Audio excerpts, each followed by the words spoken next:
A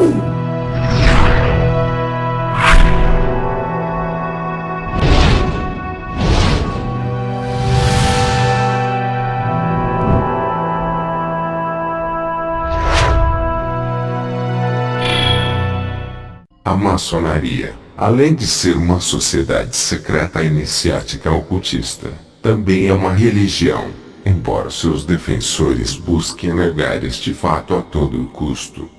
Pois revelar ao público que a maçonaria é também, de fato, uma religião, suscitaria nas pessoas a inevitável curiosidade e o desejo de saber quem é o Deus adorado pelos maçons.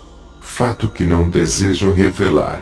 Além disto, para a maçonaria, confessar seu aspecto religioso intrínseco a todo o seu corpo de doutrinas e de rituais, poderia inviabilizar a entrada de muitos membros nessa sociedade iniciática, como veremos adiante.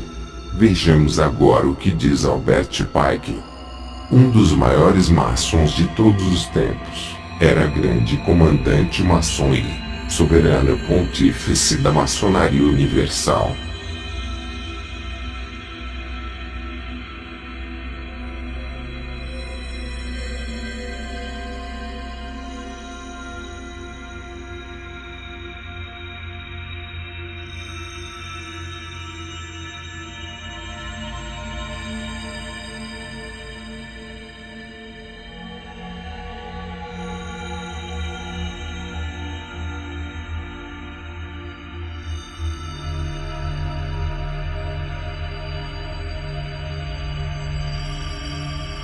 Evidentemente, que o que entendem por divindade nada tem a ver com Deus.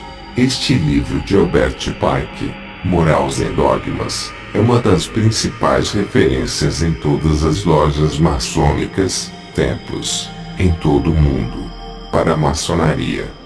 Existem princípios essenciais e que não podem ser mudados na organização, e dois dos principais autores dos princípios, os quais chamam de landmarks, marcos, foram criados por Albert Pike e por Albert G. Mackey. Mackey é o autor da monstruosidade que leremos a seguir, a qual é um princípio fixo para as lojas maçônicas.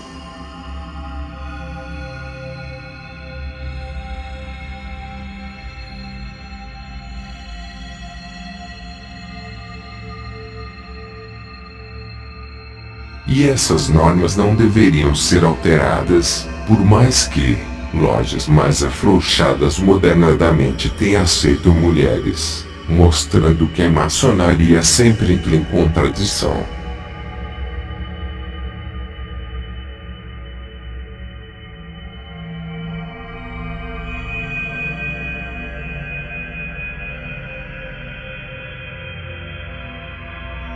Olha como é diferente o contraste do que ensinou o Messias Yeshua.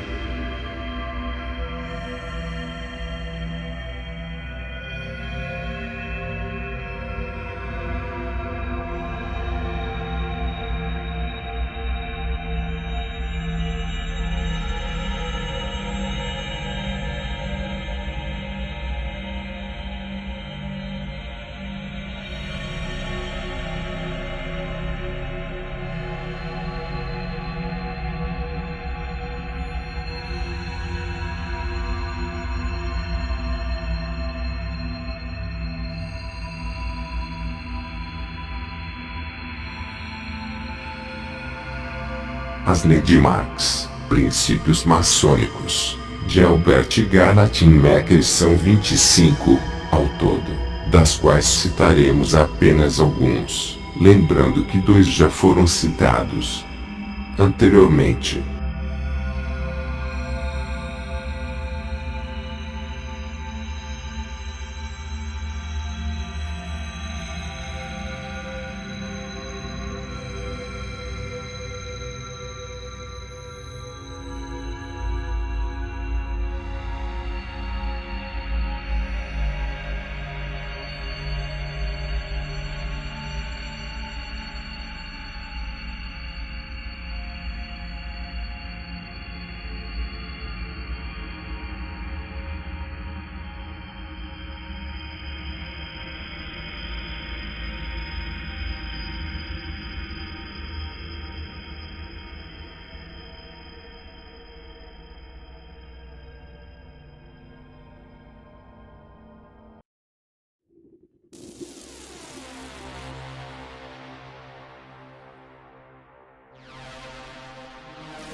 Como vimos no capítulo anterior da série, outra vez a maçonaria entra em contradição e mostra-se ser uma verdadeira Babilônia, Bavel, no hebraico, confusão. Pois nos tempos modernos já são aceitos ateus e agnósticos em suas lojas da maçonaria francesa. A maçonaria requer de seus membros que creiam na existência de um ser supremo e também de que há um único Deus. A maçonaria se refere ao seu Deus como sendo o grande arquiteto do universo, Gadu. Ela ensina que todos os homens, de todas as religiões, adoram o mesmo Deus, simplesmente utilizando uma variedade de diferentes nomes. Esta é a base que dá sustentação a que os maçons possam ser hinduístas, muçulmanos, budistas, cristãos, judeus e etc. O famoso ecumenismo de sempre. A maçonaria requer de seus membros a crença em um ser supremo, todavia não define quem seja esse ser. As escrituras, todavia, nos revela que a verdade é bem diferente disto. A escritura afirma que só há um único Deus, o Criador de todas as coisas, o Eterno.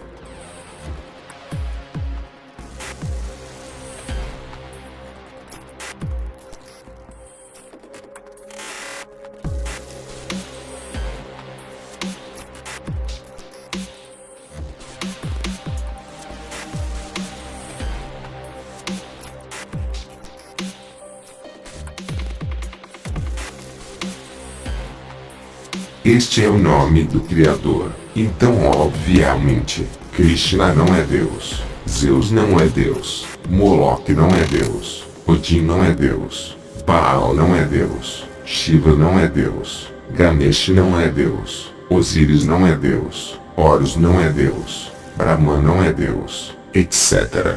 O Criador ordena adoração exclusiva a Ele, o monoteísmo. A fé de quem serve ao Criador, desde Adão, passando por Yeshua, até os dias de hoje. É fácil rechaçar a falácia que existe o mesmo Deus com nomes diferentes, além do que os conceitos e instruções são totalmente diferentes. Exemplo: o Eterno ensina que só Ele deve ser adorado. Já nas religiões, existe ao mínimo conceitos idólatras incompatíveis com o que ordenou o Eterno Todo-Poderoso, como o unicismo, o dualismo, a trindade e até mesmo o politeísmo.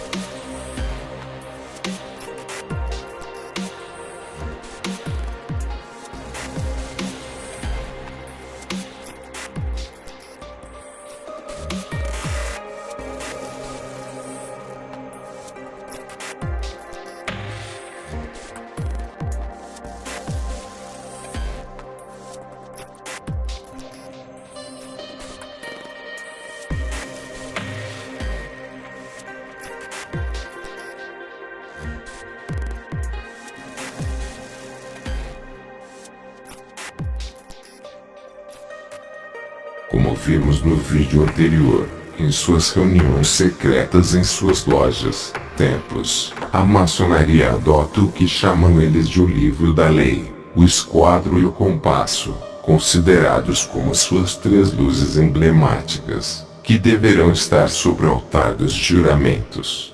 Esse livro da lei tanto pode ser o Alcorão, os Vedas hindus, o livro dos Mormons, o Talmud judaico e até a Bíblia.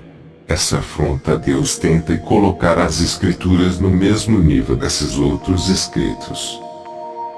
Deus afirma que não há outro Deus além dele.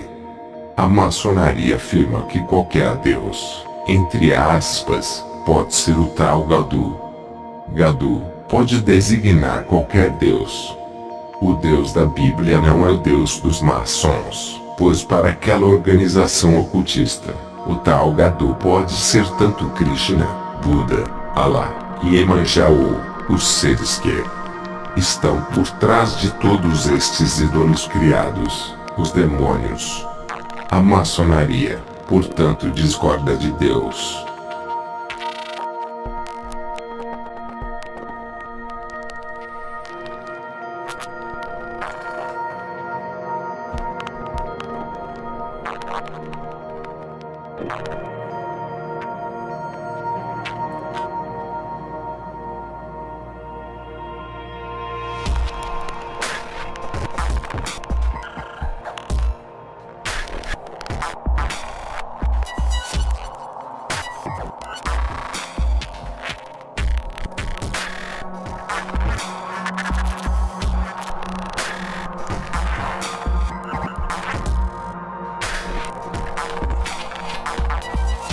A maçonaria contra-atacou essa carta, afirmando que era uma falsificação.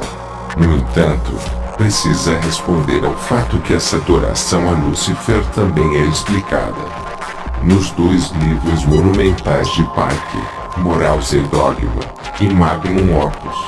Tudo o que está contido nessa carta também está contido nesses dois livros. Finalmente, a história não registra que a maçonaria alguma vez tenha processado Lady Kimbornog por calúnia e difamação. Certamente, como a carta é tão condenatória, a maçonaria teria feito todo o possível para limpar seu nome, até o ponto de processar. A absoluta falta de ação deles comprova a verdade da afirmação de Lady Kimborog que essa carta de Albert Pike é genuína. Cremos não ser necessário, após ter bosquejado algumas passagens das escrituras anteriormente, refutar novamente essa mentira maligna. E vejamos como a maçonaria se refere a Albert Pike.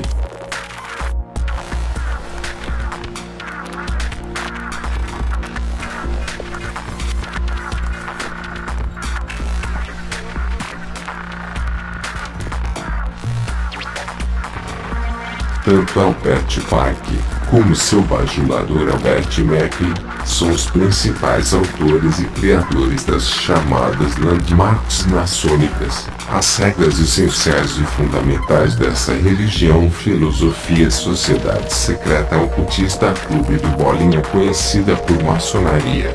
O poderoso componente ocultista na maçonaria é tão sedutor a ponto de ter atraído para seu serpentário homens que ficaram famosos pelas suas relações com o ocultismo e com o satanismo. Eis alguns deles.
Quando um maçom chega ao grau 17, Cavaleiro do Oriente e do Ocidente, os outros maçons lhe dão uma palavra secreta de acesso ao Deus da maçonaria.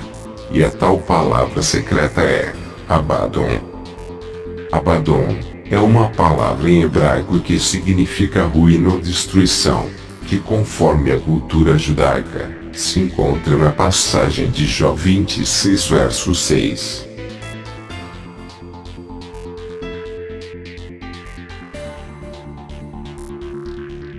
A palavra para sepultura é Sheol em hebraico, que nada mais é para onde todo corpo humano vai quando morre, esperando o dia da ressurreição. Depois se vê a palavra Abaddon como destruição, isto é, o poço de destruição e corrupção, porque corpos nele são corruptos e putrefatos, e são destruídos nele. E não há nada oculto, mesmo na sepultura, de Deus. Mas como os maçons são ecumênicos, podem estar se referindo ao livro sagrado dos cristãos, conhecido como Apocalipse, mas com sentido original nome de Revelação, em que Abaddon seria um anjo destruidor que estaria supostamente preso no abismo, e seria libertado após o toque da quinta trombeta para atormentar a humanidade, segundo o Novo Testamento, possivelmente uma alusão a um anjo caído ou a Satã, mas segundo alguns seria um anjo que estaria a mando de Deus, para realizar a obra de destruição às ordens de Deus, assim como existe de fato referência até no Tanar. De qualquer forma seria uma referência dos maçons muito negativa, referência à destruição, coisa que eles gostam tanto que seu lema máximo, como já sabemos, é a ordem através do caos. A maçonaria mistura idolatria, paganismo, ocultismo, cultos de fertilidade e demonologia, em um único caldo em que se constitui a religião maçônica. Nada dessas coisas provém de Deus. A maçonaria é uma organização comandada e liderada pelas forças das trevas, como já temos exaustivamente demonstrado.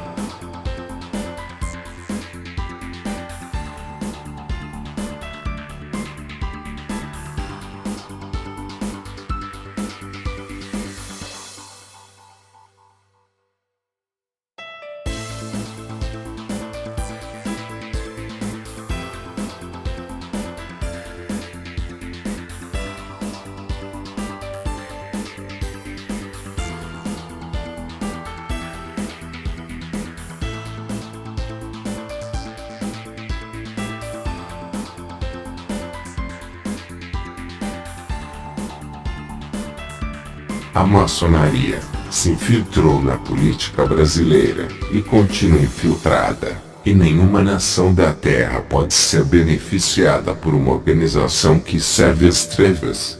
Muito pelo contrário. Os maçons também têm muito zelo pelo ídolo que adotaram, o Baphomet, um ídolo que tem conexões extremas com o paganismo e o satanismo.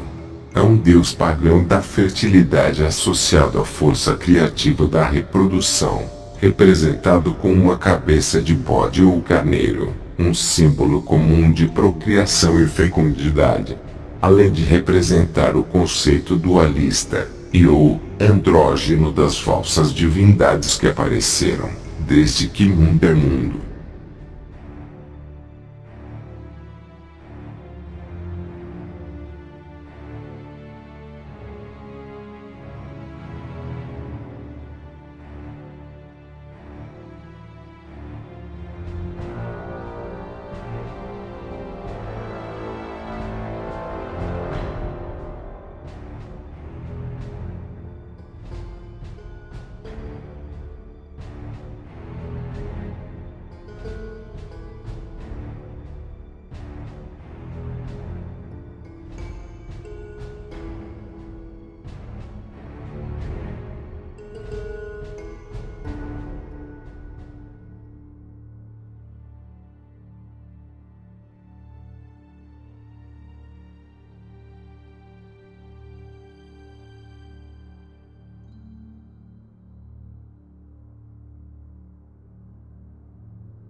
A maçonaria é idêntica aos mistérios antigos, portanto, é idêntica aos deuses egípcios, das mãos dos quais o Deus da Bíblia libertou os israelitas, e idêntica também aos deuses dos amorreus.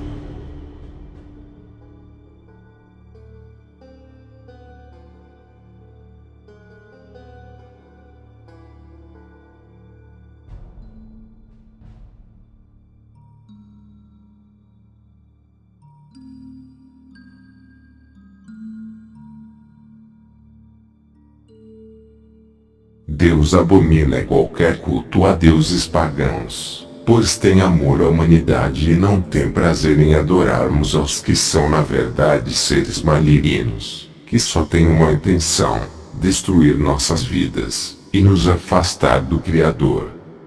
Os maçons adoram a um Deus trino, de 3 cabeças, uma trindade maçônica. Tá aí mais uma prova que este conceito nunca foi bíblico, mas extremamente pagão.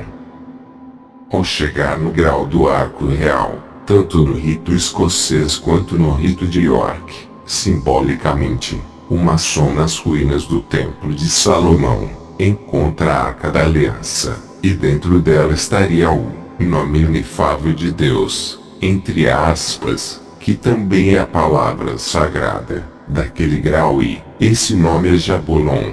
Essa palavra foi utilizada historicamente em rituais do grau de arco real, no rito de York e no rito escocês, segundo Duncan, e de acordo com Francis King, também é utilizada nos rituais do Ordo Templi Orientis, sociedade secreta satanista, visto que Aleister Crowley era maçom.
O candidato aprende claramente no seu manual maçônico que o nome Jabulon é um nome acrônimo composto para Jeová, que é o nome que eles usam de forma equivocada.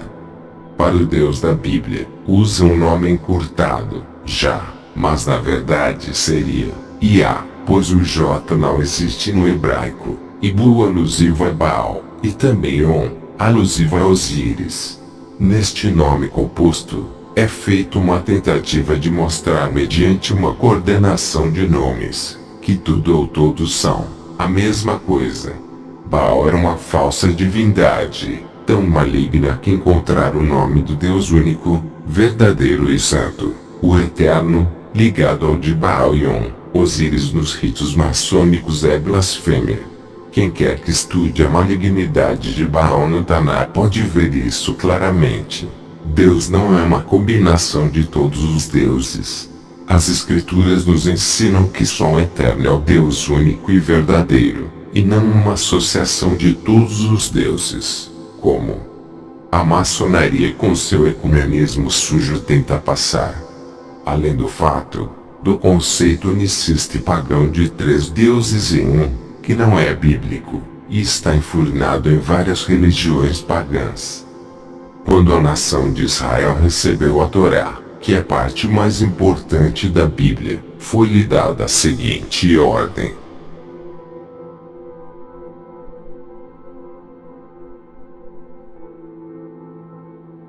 de quantos seres estava sendo falado? Deuteronômio 6. verso 4, diz claramente: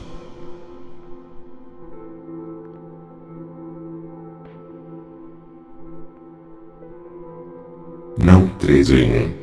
Os israelitas tinham acabado de ser libertos do Egito, onde Osíris, Ísis e Horus, como vimos, Osíris participa da trindade ecumênica maçônica, são uma das divindades daquele enorme panteão de falsos deuses. Uma das várias tríades de deuses eram adorados. Assim, a nação devia adorar apenas um Deus. Até que ponto era importante eles entenderem esse mandamento? O Dr. Joseph Hertz, um rabino, disse: este sublime pronunciamento de absoluto monoteísmo foi uma declaração de guerra contra todo politeísmo. O Shema exclui a trindade do credo cristão como violação da unidade de Deus. O Eterno reforçou isso bem na Torá para que o povo israelita não se voltasse a falsos deuses, como algumas vezes vinham acontecendo. Albert Pike revela, na página 624, da sua obra Moral e Dogma, Ensinos para o 28º grau, que a maçonaria é idêntica aos antigos mistérios. O que significa que todos seus ensinos em todos os livros são exatamente o mesmo que os mistérios antigos, ou seja, todo paganismo. O paganismo é uma religião politeísta e também adora as forças da natureza, panteísmo, e principalmente a figura humana. Essa religião hoje é chamada de Wicca, ou Kabbalah, gnosticismo, alquimia, hermetismo, ou até bruxaria e tem fortes relações com a maçonaria.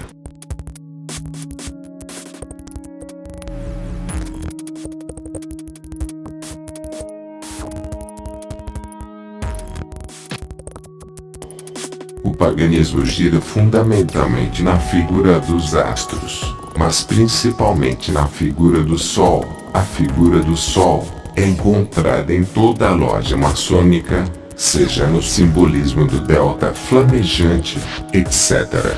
O que interessa é que o Sol é muito reverenciado na maçonaria. Prova disso é o olho de Horus. Horus era, segundo a mitologia egípcia, Deus Sol. Na nota de $1 que eu postei no vídeo anterior foi visto que o olho de Horus, ou olho que tudo vê, representa Satã. Sabendo isso, podemos concluir que o Deus Sol é obviamente uma falsa divindade, que representa Ra, Satã. É interessante que no dicionário de maçonaria, página 22, de Joaquim Gervásio de Figueiredo, grau 33 da maçonaria, ele confessa que a Cássia, para os maçons, simboliza a inocência, a iniciação e a imortalidade da alma. Portanto, no funeral maçom, a Cássia é usada para simbolizar a imortalidade da alma que o maçom terá. Mas simbolizam isso através de um ritual que Deus condena em Ezequiel 8, verso 17.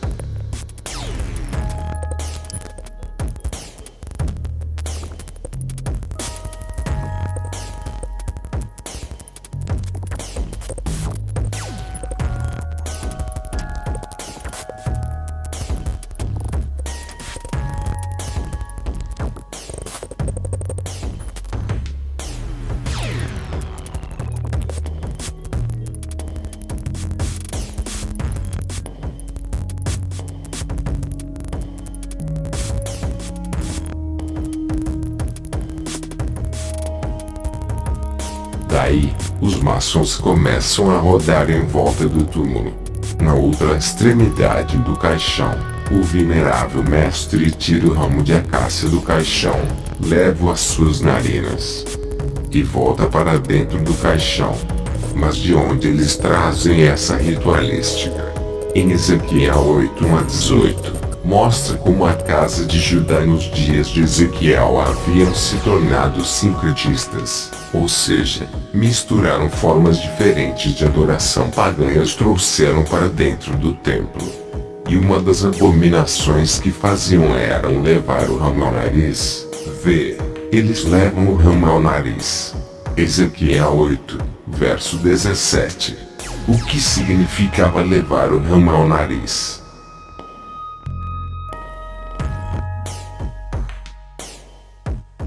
De acordo com o novo comentário bíblico de São Jerônimo, Antigo Testamento, página 632, trata-se de um dos gestos mesopotâmicos que indicavam um sinal fálico, sexual, e também de humilhação a um deus. Era a adoração ao deus Tammuz, de acordo com o contexto de Ezequiel 8:1 a 18, sendo praticado em Israel.